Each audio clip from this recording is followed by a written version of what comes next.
Guys, চলে এসছো তোমরা। আমি Orthi Das. Welcome back to my Orthi's rainbow life channel. কেমন আছো তোমরা? ভালো আছো তো? আমি কিন্তু অনেক ভালো আছি। যেহেতু সামনে দুর্গাপূজা আসছে, আলাদা একটা মনের আনন্দ। তো এর আগে আমি একটা সপ্তমী উপলক্ষে মেকআপ লুক ক্রিয়েট করেছি, তোমরা আগের ভিডিওতে গিয়ে দেখে নিও। আজকে যে মেকআপ লুকটা আমি ক্রিয়েট করব, এটি হলো অষ্টমী পুজো উপলক্ষে মেকআপ লুক। হ্যাঁ, তোমরা যে কোনো ধরনের ড্রেসের সাথে এই মেকআপ লুকটি ক্রিয়েট করতে পারো, কোনো অসুবিধা নেই। আমি খুবই হালকা মেকআপ লুক ক্রিয়েট করতে চলেছি। আর আরেকটা কথা, ভিডিও এগিয়ে নিয়ে যাওয়ার আগে বলতে চাই, তোমরা যদি আমার চ্যানেলে নতুন হয়ে থাকো, প্লিজ সাবস্ক্রাইব করো আমার চ্যানেলটি, পাশে থাকা বেল আইকনটি ক্লিক করে দাও, যাতে আমার আপলোড করার সব ভিডিও তোমাদের কাছে সবার আগে পৌঁছাতে পারে। তো তারপর লাইক করো, কমেন্ট করো, শেয়ার করো তোমাদের ফ্রেন্ডসদের সাথে। ভিডিওটি স্টার্ট করা যাক বেশি কথা না বলে। So like, camera and action. প্রথমে আমি এখানে ইউজ করে নিচ্ছি ময়শ্চারাইজার। তবে ময়শ্চারাইজার অ্যাপ্লাই করার আগে আমি ফেস ওয়াশ দিয়ে ভালো করে আমার ফেসটা আমি ক্লিন করে নিয়েছি। দেন আমি একটা টোনার ইউজ করে নিয়েছি। তো তোমরা অবশ্যই মেকআপ করার আগে ফেসটা ক্লিন করে নিবে ভালো করে ফেস ওয়াশ দিয়ে, যাতে তোমার মেকআপটা ফেসে সেট হয়ে যায়, এবং একটা টোনার ইউজ করে নিবে।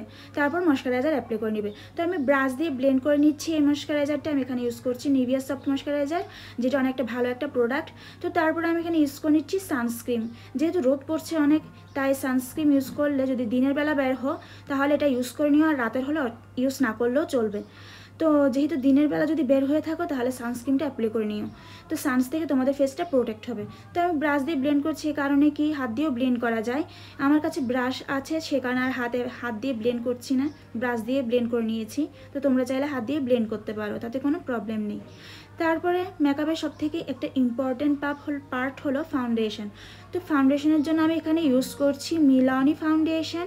এই ফাউন্ডেশনটা আমার স্কিন বেসেস খুবই একটা ভালো ফাউন্ডেশন, কেন কি এটা ফুল কভারেজ দেয়। আর এটা ইউজ করার পর না কনসিলার ইউজ করার প্রয়োজন হয় না। চাইলে ইউজ করতে পারো, কিন্তু করার প্রয়োজন হয় না। আমি কিন্তু কনসিলার এখানে ইউজ করিনি, জাস্ট এই ফাউন্ডেশনটা অ্যাপ্লাই করে নিচ্ছি। দেখো অনেকটা ফুল কভারেজ দিতে সাহায্য করে, আর খুব তাড়াতাড়ি ব্লেন্ডও হয়ে যায়। তো ব্রাশ দিয়ে ব্লেন্ড করে নিচ্ছি। তোমরা চাইলে বিউটি ব্লেন্ডার দিয়েও ব্লেন্ড করতে পারো, বা হাত দিয়ে একটু সময় নিয়ে ব্লেন্ড করলে দেখবে খুব ভালো একটা মেকআপ লুক ক্রিয়েট হয়েছে।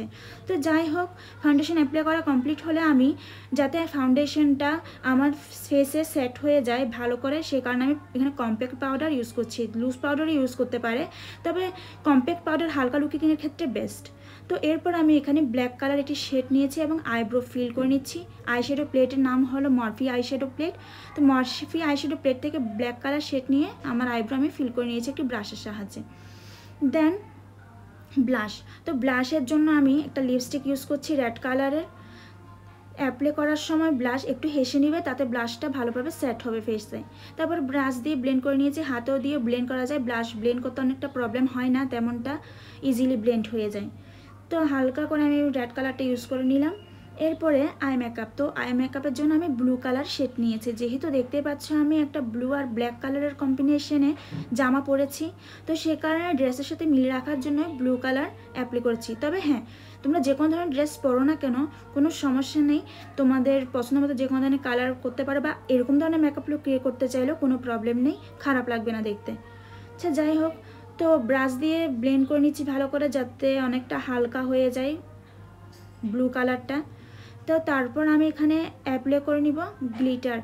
তো একটু গ্লো আসার জন্য আমি এটা ইউজ করছি। এটা ইউজ করার প্রধান কারণ যাতে আমার চোখটা অনেকটা শাইনি ভাব আসে, তো এই কারণে ইউজ করা।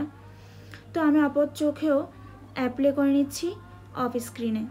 তো তারপরে এবার হাইলাইটিং করে নিব আমার ফেসটা, যেখানে যেখানে হাইলাইটিং করা দরকার। হাইলাইটিং করলে ফেসটা অনেকটা গ্লো হয় এবং শার্পও দেখায়, খুব ভালো লাগে আমার হাইলাইটিং পার্টটা। তো কমপ্লিট হাইলাইটার ইউজ করা। এরপর লাস্ট পার্ট লিপস্টিক। তো আমি খুবই হালকা করে ড্যাপ করে ইউজ করছি, দেখতে পাচ্ছ। এরপর হাত দিয়ে ব্লেন্ড করে নিয়েছি, খুবই অল্প লিপস্টিক ইউজ করেছি, বেশি নয়। তো এটা আমার ফাইনাল লুক। কেমন লেগেছে তা অবশ্যই কমেন্ট বক্সে জানিয়ে দিও। সো গাইস, এটাই আমার ফাইনাল লুক। অনেক যতটুকু সম্ভব পেরেছি হালকা করার চেষ্টা করেছি, জানি না কতটুকু পেরেছি। যাই হোক, যদি তোমাদের মেকআপ লুকটি ভালো লেগে থাকে অবশ্যই লাইক করো, কমেন্ট করো এবং শেয়ার করা, সাবস্ক্রাইব করতে তো ভুলবেই না। তো পরবর্তীতে কী ধরনের ভিডিও চাইছো তা অবশ্যই কমেন্ট বক্সে জানিয়ে দাও, আমি ট্রাই করবো সেই ধরনের মেকআপ লুক ক্রিয়েট করার। তো সাপোর্ট করো আমাকে। আজকের মতো ভিডিওটি এন্ড করছি।